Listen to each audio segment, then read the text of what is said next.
এবার আমরা ঘাটালের দিকে নজর রাখবো, কারণ এই গরমে যদি জলের কষ্ট হয় তাহলে সেটা সাংঘাতিক। আর এই গরমে জলের কষ্ট দেখা দিয়েছে ঘাটালে তৃণমূল কাউন্সিলরকে ঘিরে, তাই ক্ষোভ বাসিন্দাদের। ঘাটাল পুরসভার 17 নম্বর ওয়ার্ডের এই ঘটনা, কুমোরপাড়ার ঘটনায় রীতিমতো বিক্ষোভের ছবি সামনে আসছে এবং বারবার তাদের নানা অভিযোগ সামনে আসছে, কারণ এই গরমের মধ্যে জলের কষ্ট পেতে হচ্ছে এই এলাকার বাসিন্দাদের। সুকান্ত আমাদের প্রতিনিধি রয়েছেন আমাদের সঙ্গে। সুকান্ত, এই মুহূর্তে এখনো কি বিক্ষোভ চলছে? কতদিন ধরে এই কষ্টের মধ্যে রয়েছে তারা এই গরমে?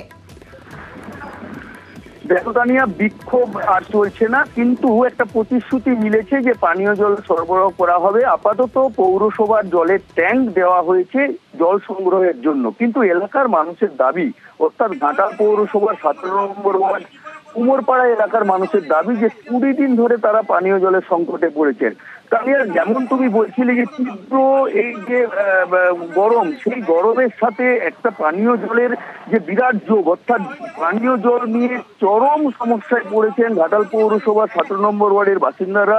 তাদের দাবি, প্রায় 20 দিন হলো জল আসছে না। যেখানে সারাদিনে 3 বার জল আসার কথা, সেখানে 1 বার জল আসছে, যার ফলে পানীয় জলের সমস্যায় পড়তে হয়েছে। এবং তার জন্য তারা 17 নম্বর ওয়ার্ডের কাউন্সিলর রাজন কিলোবিকে ঘিরে বিক্ষোভ দেখাতে শুরু করেন এবং কাউন্সিলরও স্বীকার করে নিয়েছেন যে ওই এলাকার পানীয় জলের সংকট রয়েছে, কিন্তু আপাতত পানীয় জলের যোগান দিতে পৌরসভা থেকে জলের ট্যাঙ্ক এলাকায় লাগানো হয়েছে এবং দ্রুত এই পানীয় জলের সংকট মিটিয়ে দেওয়ার আশ্বাস দেওয়ার পরেই এলাকার মানুষ তারা খুব সামলান এবং তারা জানাচ্ছেন যে আগামী দিনে যদি পানীয় জলের সংকট না মেটানো হয় তাহলে তারা দীর্ঘতর আন্দোলনে নামতে বাধ্য হবেন। তানিয়া, ধন্যবাদ সুকান্ত। আমি সোনিয়া ছিলাম স্টুডিও থেকে তোমার সঙ্গে।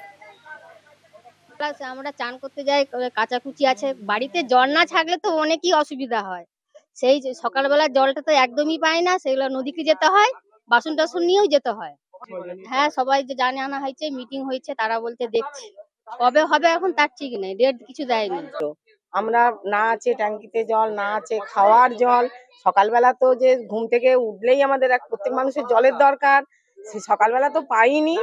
এবং এই 11টার সময় ওদের ওখানে মনে হয় যে সব ট্যাঙ্কি ফ্যাঙ্কি ভর্তি হয়ে গেলে টুলু পাম্পে, তবে এই সময়টা একটু অল্প আসে।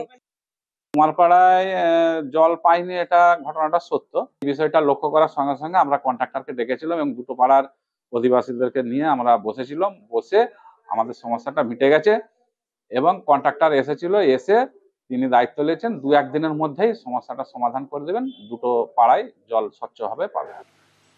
আর ঘাটালের পর এবার আমরা নজর রাখবো পানিহাটির দিকে, কারণ পানিহাটিতেও জল সংকটের খবর উঠে আসছে। পানিহাটির 28 নম্বর ওয়ার্ডের পর এবার 25 নম্বর ওয়ার্ড, পুরসভার 25 নম্বর ওয়ার্ডে জল পরিষেবা বন্ধ। কিন্তু কেন এই জল পরিষেবা বন্ধ, কতদিন ধরে সেখানকার মানুষজনকে নাজেহাল হতে হচ্ছে, অবশ্যই জানার চেষ্টা করব, কারণ পানিহাটিতে জলের সংকট। সুবীর আমাদের প্রতিনিধি রয়েছেন আমাদের সঙ্গে। সুবীর, কতদিন ধরে এই সমস্যা ফেস করতে হচ্ছে, পুরসভা কি বলছে? দেখো, পানিহাটি পৌরসভার 28 নম্বর ওয়ার্ডের পর কিন্তু ফের জলসংকট দেখা গিয়েছে পানিহাটি পৌরসভার 25 নম্বর ওয়ার্ড এলাকাতে, এবং সেই এলাকাতে কিন্তু দীর্ঘদিন ধরে জল আসছে না এবং সেই জলের দাবিতে এলাকার মানুষজন যারা রয়েছে তারা কিন্তু এলাকার রাস্তায় বেরিয়ে তারা বিক্ষোভ দেখাচ্ছেন। এবং এই যে গরমের তীব্র দাবদাহে মানুষ জল পাচ্ছেন না, তাদের দৈনন্দিন কাজকর্ম করতে অসুবিধা হচ্ছে এবং এই জল না পাওয়াতে কিন্তু তারা অভিযোগের আঙুল তুলছেন পানিহাটি পৌরসভার যে পরিষেবা, সেই পরিষেবার দিকে। কেন তারা জল পাচ্ছেন না, কোনো সদুত্তর কিন্তু পানিহাটি পৌরসভার তরফ থেকে যারা প্রশাসন রয়েছে, ইঞ্জিনিয়ার রয়েছেন, তারা কিন্তু দিতে পারছেন না। এবং যেটা সূত্র মারফত জানা যাচ্ছে যে গঙ্গা যে ট্রিটমেন্ট প্ল্যান্ট, সেই গঙ্গা ট্রিটমেন্ট প্ল্যান্টের যে মাটির নিচ থেকে যে পাইপ দিয়েছে, সেই পাইপে কোনো গোলযোগের একটা ঘটনা ঘটেছে, তার জন্য কিন্তু এই ধরনের ঘটনা কিন্তু কোনো রকম ভাবে কিন্তু সুরাহা হচ্ছে না।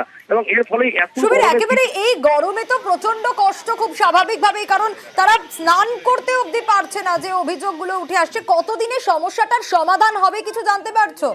দেখো, আমরা পানিহাটি পৌরসভার যারা প্রশাসনের দায়িত্বে রয়েছেন তাদের সঙ্গে আমরা যোগাযোগ করার চেষ্টা করেছি, কিন্তু এই জলের যে সমস্যা, এই যে মানুষের একটা সমস্যা, দীর্ঘদিন ধরে এই ঘটনা, কোনো রকম কিন্তু তারা কোনো রকম মিডিয়ার সাথে তারা কথা বলতে চাইছেন না, কোনো সদস্যত্ব তারা এখনো পর্যন্ত দিতে পারছেন না। এবং আমরাও কিন্তু বিভিন্ন সময় কিন্তু এই যে ঘটনা, কি কারণে এই ধরনের ঘটনা ঘটছে বা কবে সমাধান মিটবে, তার কিন্তু আমরা অনবরত চেষ্টা চালিয়ে যাচ্ছি তাদের সাথে কথা বলার জন্য, কিন্তু তারা কিন্তু কোনো রকম ভাবে কিন্তু কোনো সদস্য দিতে পারছে না পানিহাটি পৌরসভার তরফ থেকে। বেশ সুবীর। একদিনের না এটা বা দুদিনের না, সারা বছরই জলের সমস্যা হচ্ছে। মানে আজকে সকালবেলা যেমন জলই ছিল না, একদমই জল ছিল না, তাহলে কি করে আমরা জলের ইয়ে করবো? আমাদের তো কোনো তোলা এক্সট্রা জল নেই। সবাই জানানো হয়েছে, সবকিছু জানানো হয়েছে। কাউন্সিলর নিজে আসেননি, জলের সমস্যাটা আদর্শনগরের জলের সমাধানটা হলো মেন। আমরা চাই সমাধান। জলের ফোর্স কম, আর গরম, এত গরম পড়েছে, টিভিতে সবসময় বলছে 2-3 বার করে একটু চান করার জন্য জল, তো জল আমরা খেতেই পারি না, চান করব কি করে? আর জল যা দিচ্ছে টাইমও কম, অনেক জলের পরিমাণও অনেক কম। এরকম ভাবে তো চলতে থাকলে তো মুশকিল। প্লাস জলের গাড়ি দিলে তো সমস্যা মিটবে না। জলের গাড়ি দিলে আমরা কত জল টানবো, আর সেই জল দিয়ে কতটা কাজ হবে? কলে জল চাই।